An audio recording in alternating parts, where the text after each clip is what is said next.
tokoki kopesa na yo. Mama zwa lokumu na yo. Mama Mwilu, eloko nini tokoki kopesa. Ote bandeko balandi ya émission Mercredi Solution. Tozongi lisusu na émission na biso na ntina kolobela Mama Mwilu. Continuité na biso esika totelemaki mbala nsima. Lelo toye lisusu poto bandela esika totelemelaki. Na yango tozongisi matondi lokumu nkembo epa ya nkolo milimo na biso. Tata Simon Kimbangu Kiangani. Na opportunité oyo apesi biso lisusu mukolo mwa lelo. Po ete tokoka koya kokabola lisusu oyo tozali na yango mukolo mwa lelo. Na yango mukolo mwa lelo tokolobela bobiki ya Mama Mwilu to ndenge nini Mama Mwilu azalelaki ntango tata atikaki ye pona kokende na boloko.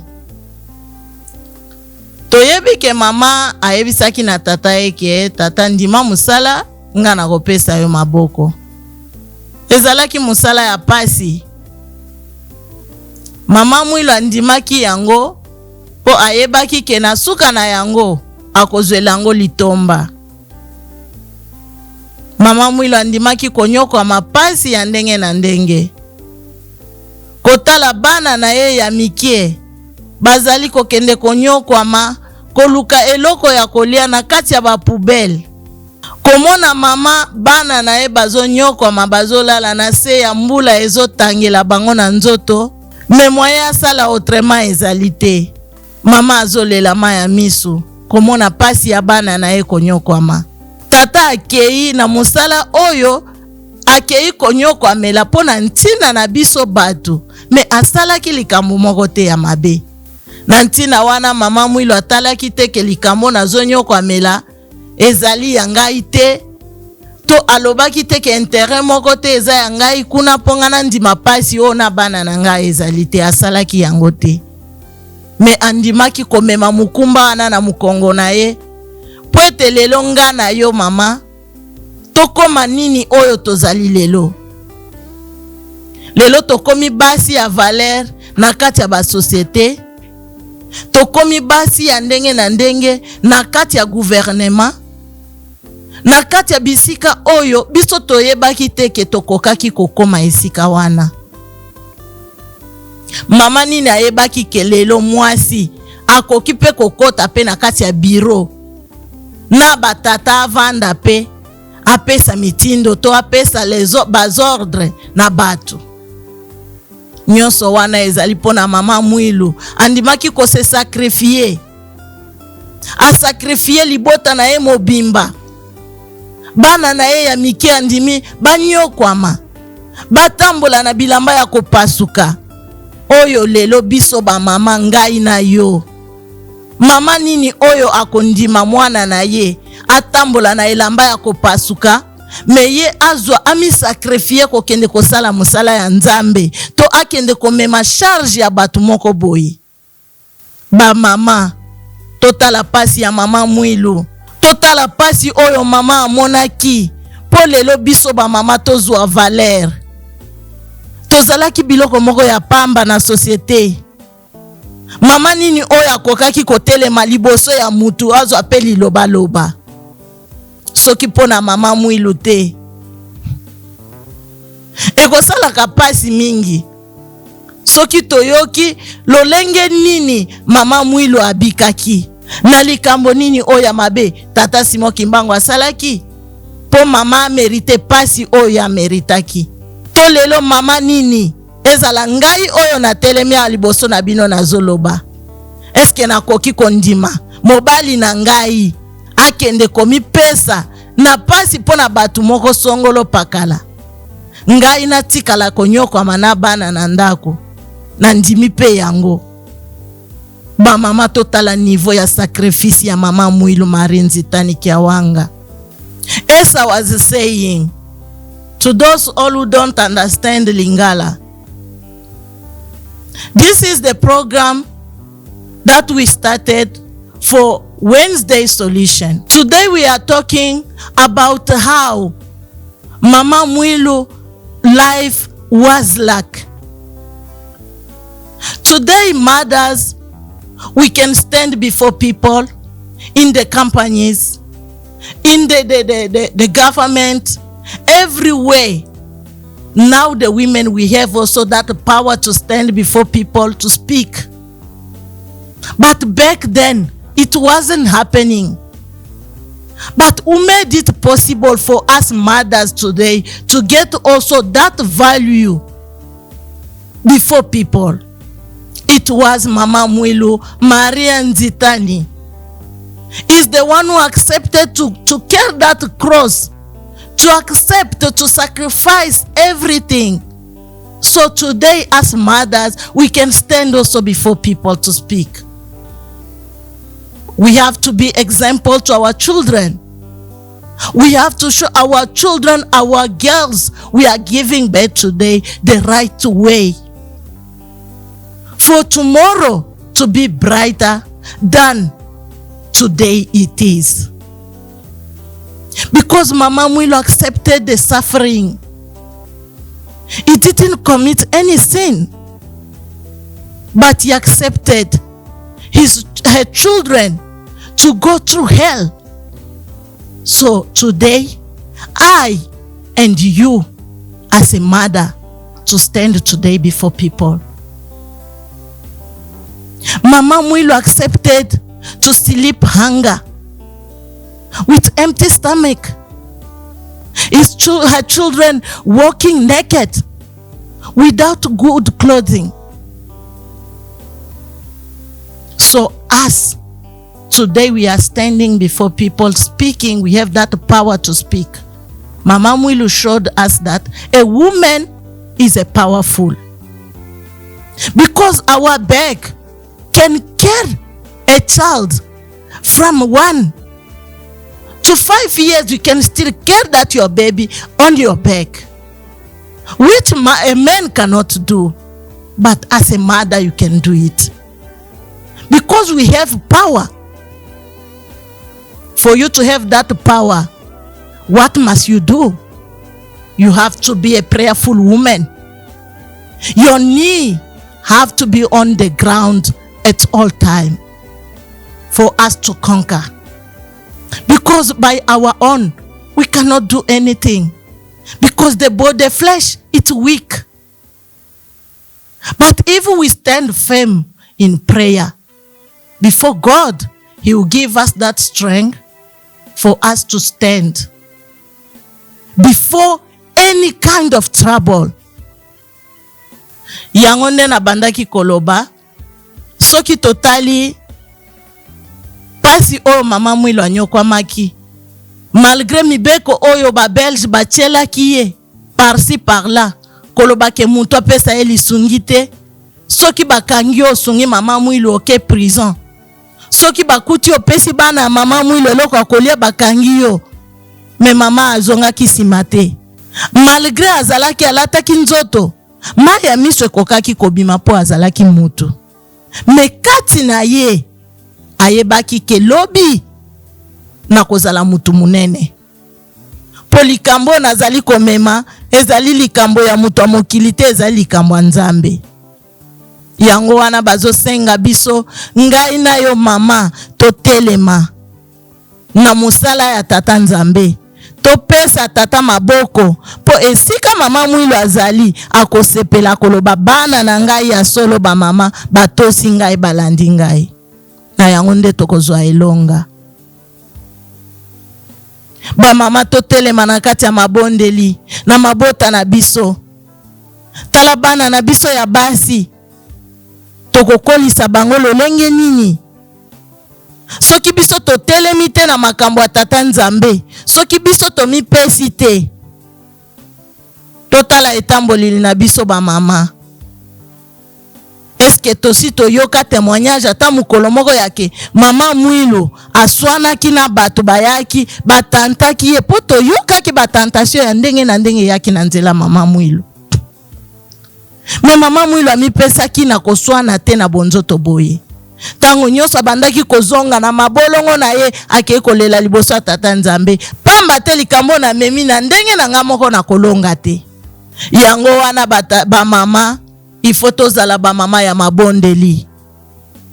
Elobi te ke mabondeli na biso ba mama kaka mokolo ya misato nde tokobondela tokolela liboso ya tata Nzambe te. Mikolo nyonso oyo ezali mikolo ya biso ba mama kolela liboso ya tata Nzambe. Po ete tata Nzambe apesa biso pe makasi oyo apesaki mama Mwilu. Po ete alonga. Elonga na biso kouta kaka na mabondeli. Bapesi biso mabondeli ya bangonga ba mama. Eske tosalela kango? Defa biso nyonso okozala ozosala musala. Oyoki ngonga mabondeli ekoki. Okimi mbangu. 2 secondes so telemi. Te ba mama. Tolelela tata Nzambe. Pasi oyo ezoleka kati na mokili na biso. Biso ba mama nde tokosilisa pasi oyo. Soki toleli penza epai ya tata Nzambe na mitema na biso mobimba. Tomi pesi penza lokola mbeka. Tata Nzambe akokangela biso motema te. Totala ba mama na biso ndenge banyoko amaki. Soki totali mama Mikala Mandombe. Mama jeune, mama ya 12 ans. Ami pesi na musala tata Nzambe. Ami pesi mbeka. Po asalela tata Nzambe. Biso lelonga na yo mama to mituna. Eske ngai na koki kondima ete mwana na ngai ya muke ya 12 ans ya mwasi. Akende komi pesa mbeka na musala tata Nzambe. Ngai mama nanu nde na kobanda kal ngai nde na kobanda nanu ba problème na ye. Me mama Mikala azalaki na ba parente batikaki ye. Po mutu na mutu ndenge tozobotama na mokili. Moko na moko kati na biso toza na mission oyo Nzambe atindaki biso na mokili oyo. Malamu tokokisa mission wana po tozala na nyongwa tata Nzambe te. Po toyebi te. Ebele mwana akoki kobotama lelo akokisi 10 te akufi na ya zongi.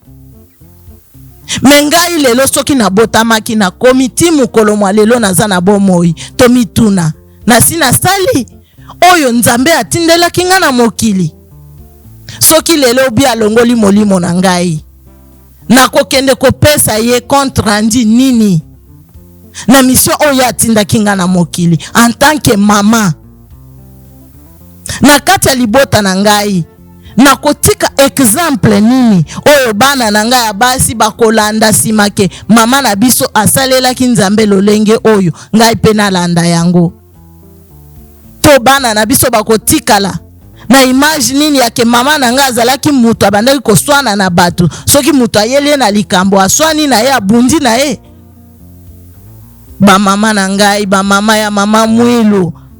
Totelema tozwa conscience na biso tosalela tata Nzambe. Toye na mokili oyo ya bapaya. En tant que biso ba mama.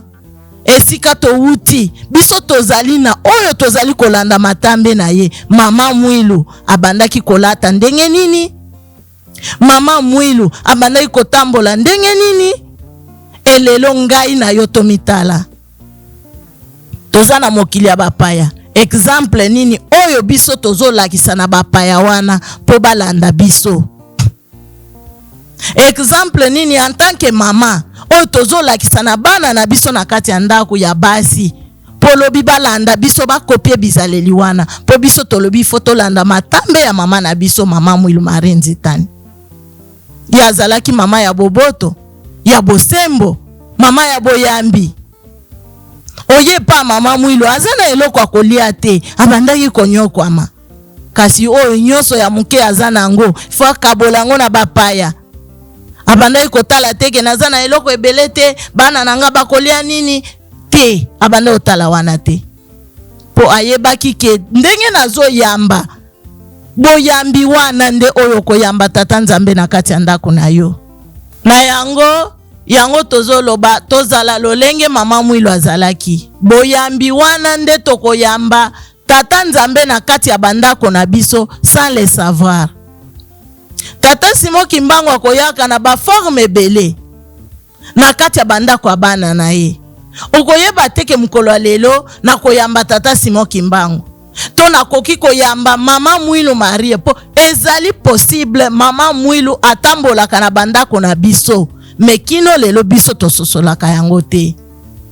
Okoloba o mutu azoya kosenga nga eloko akolia nga pe na ndako naza nango te. Na opesa ye nini? Obeti deja libaku. Balobi soki ezali te yebisa mutu ke nazali pe na yango te. To ezali ya muke nazali na yango ya muke yango yo. Wana nde biso ba mama tokoyamba lipamboli oyo tata Nzambe akobongisaka ya ba surprise. Ya keto sanke to yeba ke lelo na kozwa lipamboli na kati ya ndako nanga. Potango mupaya yaka epa ya mutu eza mupaya nyonso nda yebisa mutu teke nazo ya epa na yo. Bapaya bayaka na bango na ba forme ebele. Okomona net na mboko tozali bato ebele okoyoka kaka batoke na barrière. Mama okopesa nga eloko akolia te. Yo lobi alongwa kuna. Te. Totala bizaleli ya mama Mwilu azalaki lolenge nini?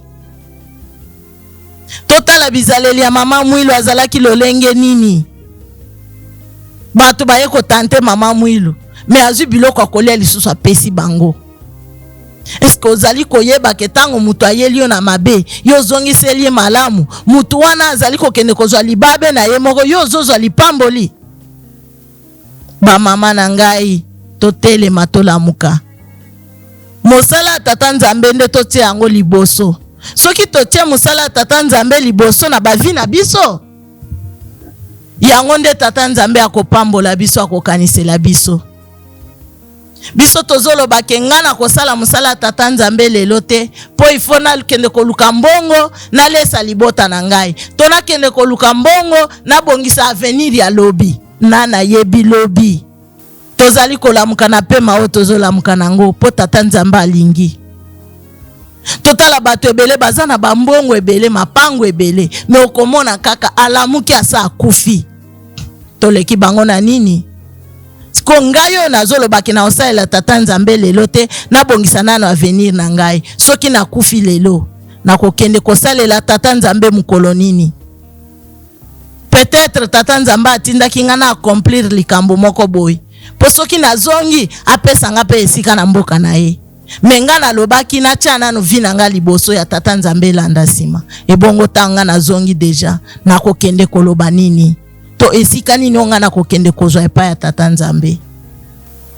Bat mama Kimbangiste, ba jeune mama Kimbangiste na banzi maenyoso nazali koloba awa toyoka kayango mikolo nyonso ke mutu na mayele na ye. Tata Simon Kimbangu kianga na yebisaka biso loba ya sika loba pe ya kala. Tomoni tango nyonso ba opesaka biso ba exemple tango nyonso na kati ya Biblia. Mama oyo veve atikalaki na mafuta muke pamba. Alobi tokolia mbala moko nga na mwana nanga tokufi. Me kaka koyamba oyo ya yambaki. Nzamba abakisaki lisusu ya ebele po ete mikolo ebakisama ako bakolia. Nde na yango ba mama na ngai biso nde fole tozala ba exemplaire. Biso nde fale tozala ba exemplaire ya bana na biso. Kotangisa bana na biso boyambi. Po ete bana na biso bayeba lolenge nini mama Kimbangiste to jeune Kimbangiste akoki komi comporter. Ataza na eloko malunga te na ndaku mupaya tango aye zala na esengo ya koyamba mupaya wana. Esengo na yonde kolakisa mupaya ete soki mama oya solo azalaka na eloko akolia akokaki kotika nga nzala te. To soki mama oyo azalaka na eloko ya kopesa nga akokaki kolekisa nga boye te po boyambi na ye elakisi nga ke azali mutu moko ya boboto. Likambo mosusu tomoni mama Mwilu lolenge nini abandaki kolata. Tata Mfumu Alongo alobaki batata botala elateli na ngai Mfumu Alongo ndenge nalataka. Biso ba mama atalisaki biso exemple ya mama Bibi. Est-ce que mama Bibi abandaki kobimisa nzoto na ye libanda? lelo bana na biso bakomi kolata ba pantalon, bana na biso ya basi. Pona nini? Po biso ba mama tolakisaki bana ete pantalon pe ezali elambanga mama na koki kolata. E pourtant ezali yango te ba mama na ngai. To banga kanda ya tata Nzambe. Tango nyonso bazoloba maloba ya papa Simon Kimbangu Kiangani azokoloba ete ba mama bokokende enfer, ba tata bakokota ebele me ba mama bakokota muke. Pona nini? Totala pasi na biso ba mama tonyokwa maka. Ba mama tozo nyokwa ma mingi. Tozo nyokwa ma mingi. Na kati ya ba famille na biso. Tala charge nyonso ya bana ezalaka likolo mutu ya mama. Malgré ata soki tolobi tata nde akenda koluka mbongo, me biso ba mama toza na responsabilité ya makasi likolo ya bana. Okotala omemi mukumba ya mwana 9 mois, obandi lisusu ko batela ye mwana na 0 titi ndenge mwana azokende kokola. Pasi wana eza kaka likolo mutu na yo mama. Totala pe kati na libota tango likambo yaka. Nani oyo azalaka na pasi makasi na motema ezali kaka mama. Papa bien sûr akozala na pasi, me kozala lolenge moko na yo mama te. Yango wana biso ba mama il faut totelema. Il faut totelema tozala ba exemplaire kati na mabota na biso. Tolanda exemple ya mama Mwilu. Po mama alakisi biso nzela ya malamu. Lelo elonga epesa meli mama Mwilu pona nini? Po atosaki. Biso pe ba mama ezali makasi te po totosa. Tomeka kotala tu ba erreur mike o tozali kokometa, tozali koloba ete o ezali kambu te. Tomeka kotala tu ba erreur ya mike wana tobongisa. Po bana na biso balanda pe exemple na biso. Po soki tozo bebisa, lobi biso tokolela. Lobi biso tokolela. Suko tali mikumba biso ba mama tozali komema. Ezali mikumba kaka ya pasi. Alors pasi na biso wana tolingie kende lisusu kaka boye. Ezali lisusu kaka ya pamba. Lobi tolobake nazangi bokonza likolo to nazangi nkembo tata Simon Kimbangu pona bandaki kolata pantalon pona yokaki te. Est-ce que na hotel maloba lobi liboso tata Simon Kimbangu na expliquer que papa na lata ki pantalon na pesa ye raison o na latela ki pantalon tata koyoka ngai na yango nde ba mama na ngai toteyana tomitala etamboleli na biso totala elateli na biso totala evandeli na biso na ngai pe nazolobela bino na telemi liboso na bino na milongoli te nazali pe di nombre. Il faut natala pe etamboli na ngai. Natala pe lobeli na ngai, natala pe ba agissement na ngai. Ezalaka lolenge nini? Nasepelisaka tata Simon Kimbangu. Nasepelisaka mama Mwilu. To ezali lolenge nini? Na banzi soki tobongisi etamboleli na biso, soki tobeleli tata Nzambe na mabondeli, akozanga te koyokela biso, akozanga te koyanola biso. As I was saying, my mothers, we have to be example to our children, because our children, they are following our footstep.